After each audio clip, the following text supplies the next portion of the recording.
Hey guys, TrueGreen7 here, and a while back I presented to you 15 Pokemon misconceptions, like how Zigzagoon is always mistaken for a raccoon when it isn't, and much more false information that fans believe. So here are 15 more Pokemon misconceptions. Now if you're a die-hard Pokemon fan, then I don't really expect you to fall for some of these mistakes, but it's always good to know that these misconceptions exist, so you can correct anyone who believes in them. Now let's get started with misconception number 1. The Ultra Ball has a U on it. Well, I hate to break it to you, but that U is actually an H. But what does that H stand for? Hell? Is Pokemon actually a plot by the devil to control our generation of youths? Well, maybe, I don't know, but the H actually stands for Hyper, because in Japan, this is called the Hyper Ball. But TrueGreen7, why did you do this to me? U is my favorite color! I mean, letter. Well, too bad. Sucks for you. Misconception number 2. The identity of pseudo-legendary Pokemon. It's a common misconception that Lucario, Volcarona, Slacking, Flygon, and Haxorus are pseudo-legendary Pokemon, but they simply aren't. All pseudo-legendary Pokemon must have a base stat total of 600 and a 3-stage evolution line, so these Pokemon don't cut it. Only Dragonite, Tyranitar, Metagross, Salamence, Garchomp, Hydreigon, and Goodra are official pseudo-legendary Pokemon, as they share the same power as most mythical pocket monsters. Slacking actually has a higher base stat total than these Pokemon, and is mistaken for a pseudo-legendary because he's as strong as actual legendaries. Lucario and Volcarona are mistaken to be in the group because there are legends surrounding the two, and Haxorus and Flygon are probably mistaken for pseudo-legendaries because they're dragons. That's pretty racist. Just because he's a dragon doesn't mean he's good at sports. God. Misconception number 3. Mightyena is a dog and Luxray is a lion. Okay, we know by now that Pokemon can have multiple origins and inspirations for their designs. Luxray has a mane like a lion does, and Mightyena can be domesticated like 99.9% of dogs. But that doesn't rule out their true origins. Mightyena is mostly based on striped hyenas, and Poochyena's face even mimics the dark faces of young hyenas. Luxray is based on lynxes in reference to their glowing eyes and the myth that they have X-ray vision. Luxray is even called the Gleam Eyes Pokemon. If that doesn't confirm my reasoning, then I don't know what does. Misconception number 4. Sucker Punch is a punching move. Now you're definitely confused and are probably thinking, if Ron says that a punch isn't a punch, does that mean that if I punch some random man in the middle of the street, then I didn't really punch him? Yes, that's what I'm implying. But in terms of this video, what I'm trying to say is that in Japan, Sucker Punch is actually called Surprise Attack. And although a Sucker Punch is literally a surprise attack, this name change does contribute to the fact that some Pokemon without hands can learn the move, and that the ability Iron Fist doesn't increase the base power of this move. You're welcome. Misconception number 5. Vanillux was created by an American. So people like to blame this monstrosity on America, and since Unova is based on New York, it would fit. The background for this misconception is that James Turner is the first Westerner to have designed a Pokemon, that being the Vanillux family, the Mandibuzz line, Golurk line, and in Generation 6, the Trevenant line. But guess what? He's British! Blame it on the Brits! It's not a bad thing though, cause Golurk and Trevenant are amazing, and Vanillite is so cute. Misconception number 6. This is Satoshi Tajiri. Ah, good old Satoshi. He's known for creating video game classics that you may be familiar with, like freaking Pokemon. But there's just one little problem. That's not Satoshi Tajiri. This is Tsunekazu Ishihara, the president and CEO of the Pokemon Company. This is Mr. Tajiri, the creator of Pokemon. Many YouTubers and even PokeTubers seem to use a picture of Ishihara when referring to the creator of Pokemon. So don't fall for this blatant lie. Misconception number 7. The rock type resists or is immune to electric attacks. Well, it just isn't. No. And I know you may know this fact by now, but most children think that this is the case. Some may go as far as to think that electric is weak to rock. Now, this misconception dates all the way back to the first generation, in which all the common rock types were also ground types, and therefore immune to electricity. This sparked the belief that rock types were also immune to electricity.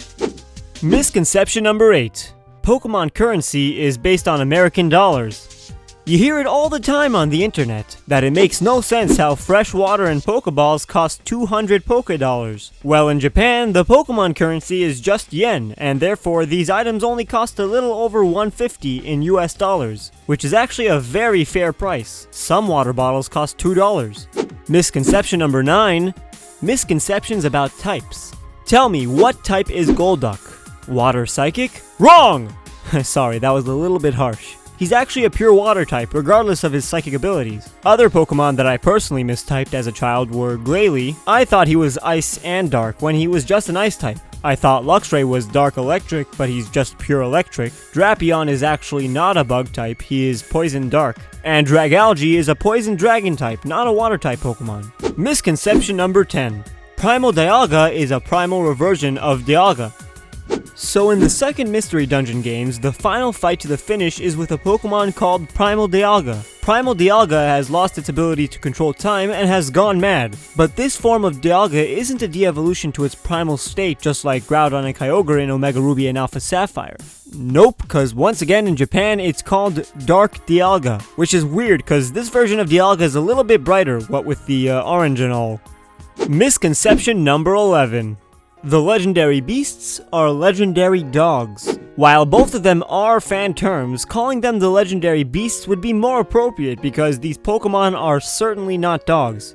If anything, they're the legendary cats. But that sounds dumb. While physically Raikou is based on a tiger and Entei looks like a lion, Suicune is more ambiguous, with a body of a leopard or cheetah. But it is important to note that all three are based on mythological creatures and not dogs.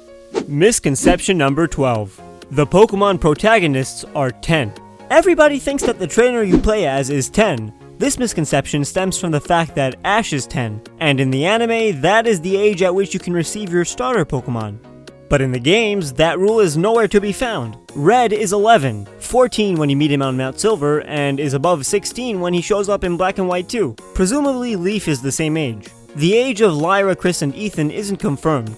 May and Brendan are at least 12, and judging by their height, Lucas and Dawn are between 11 and 12. Hilda and Hilbert were confirmed to be teenagers of at least 14, and were planned to be as old as 16 during development. The age of Nate and Rosa are not confirmed, but judging from their proportions and body type, they have to be teenagers. The same goes for Serena and Calum. The proportions are only getting bigger, leading me to believe that the protagonists are getting progressively older, especially since the later generations are based outside of Japan. Maybe our trainers for Generation 7 will be 17 or 18, which will be more relatable to us older fans. Misconception number 13.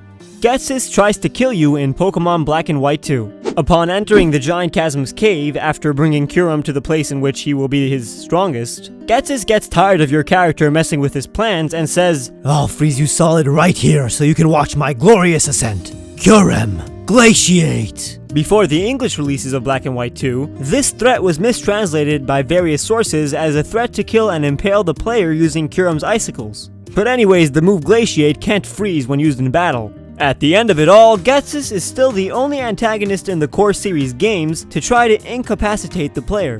Misconception number 14. Pokemon height misconceptions.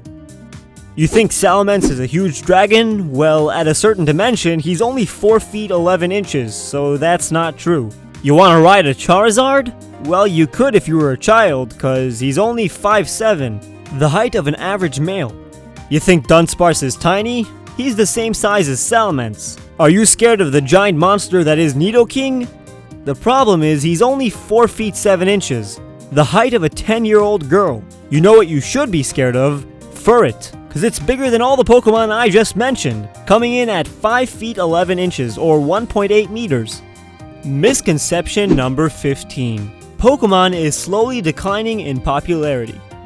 It is true that the Generation 1 and 2 games were the best-selling Pokemon games and placed as the 20th and 22nd best-selling single video games of all time. But that was during Pokemania, where every single person bought into fads because in the 90s you played what everybody else played, and when they stopped playing the games that were popular, you stopped too. But nowadays there are so many video games that you can just play whatever you want. The truth is that ever since Generation 3, each main series Pokemon game that is released sells about the same as the previous one. Although they sold less than Red, Blue, Green, Gold, and Silver, every first main series Pokemon game from Generation 1 to 5 is amongst the top 50 best-selling video games of all time. Pokemon used to be the most popular video game franchise. Now it's just a very popular video game franchise. I mean, after all, it's the second best video game franchise of all time, only behind Mario, which is totally understandable.